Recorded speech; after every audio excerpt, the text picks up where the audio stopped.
नमस्कार. आज आपण उपवासाचे साबुदाणा अप्पे कसे बनवायचे ते बघणार आहोत. तर रेसिपीला सुरुवात करूया. सर्वात आधी इथे आपल्याला 1 वाटी साबुदाणा भिजवून घ्यायचा आहे. तर इथे मी भिजलेला साबुदाणा घेतलेला आहे. त्यानंतर साबुदाण्याला मॅशरने या पद्धतीने मॅश करून घ्यायचा आहे. साबुदाणा आपल्याला इथे थोडासाच मॅश करायचा आहे. सर्व साबुदाणा आपल्याला मॅश करायचा नाहीये. थोडासा साबुदाणा मॅश केल्यामुळे अप्प्यांना बाइंडिंग छान येतं.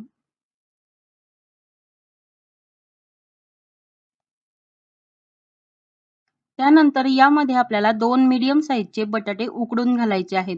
तर इथे मी बटाटे उकडून घेतलेले आहेत आणि उकडलेले बटाटे आपल्याला यामध्ये मॅश करून घ्यायचे आहेत.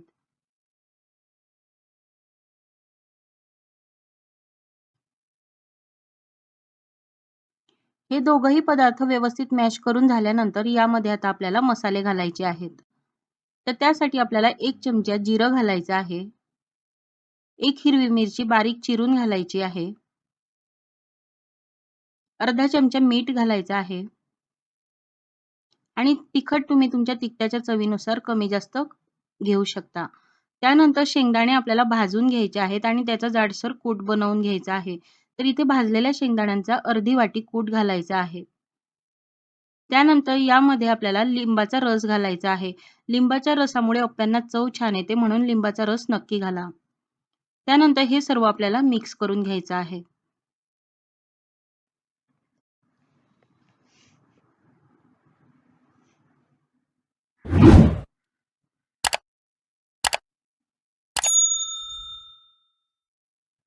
सर्व मिश्रण व्यवस्थित मिक्स करून झाल्यानंतर सर्वात शेवटी आपल्याला ही बारीक चिरलेली कोथिंबीर घालायची आहे.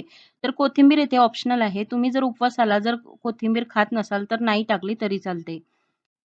तुम्ही इथे बघू शकता सर्व मिश्रण व्यवस्थित मळून तयार झालेलं आहे. त्यानंतर आपल्याला या पद्धतीने छोटे-छोटे गोळे तयार करून घ्यायचे आहेत. तर गोळे आपल्याला अगदी गोलसर बनवायचे आहेत.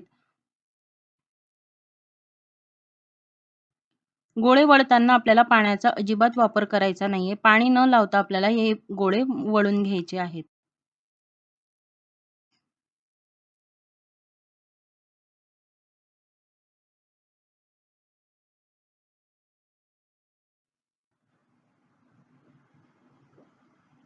सर्व गोळे आपण तयार करून घेतलेले आहे. आता यांना आपण फ्राय करून घेणार आहे. तर फ्राय करायसाठी आपण अप्पे पात्राला आधी तेल लावून घेतलेलं आहे आणि त्यामध्ये आपल्याला सर्व गोळे या पद्धतीने ठेवून घ्यायचे आहेत आणि गॅसची फ्लेम ही आपल्याला अगदी स्लो ठेवायची आहे.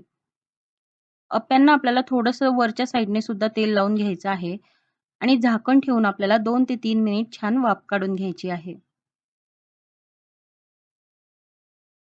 2 ते 3 मिनिट झाल्यानंतर पुन्हा आपल्याला खालची बाजू वर करून घ्यायची आहे आणि या पद्धतीने दोघं बाजूंनी अप्पे आपल्याला छान फ्राय करून घ्यायचे आहेत.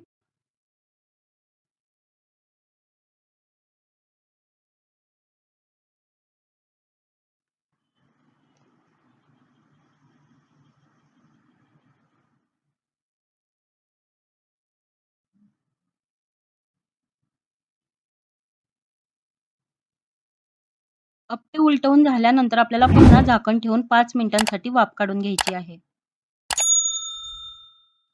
5 मिनिट झाल्यानंतर इथे तुम्ही बघू शकता सर्व साबुदाणा व्यवस्थित वाफवून झालेला आहे आणि बाहेरील आवरण जे आहे अप्प्यांचं ते सुद्धा क्रिस्पी झालेलं आहे.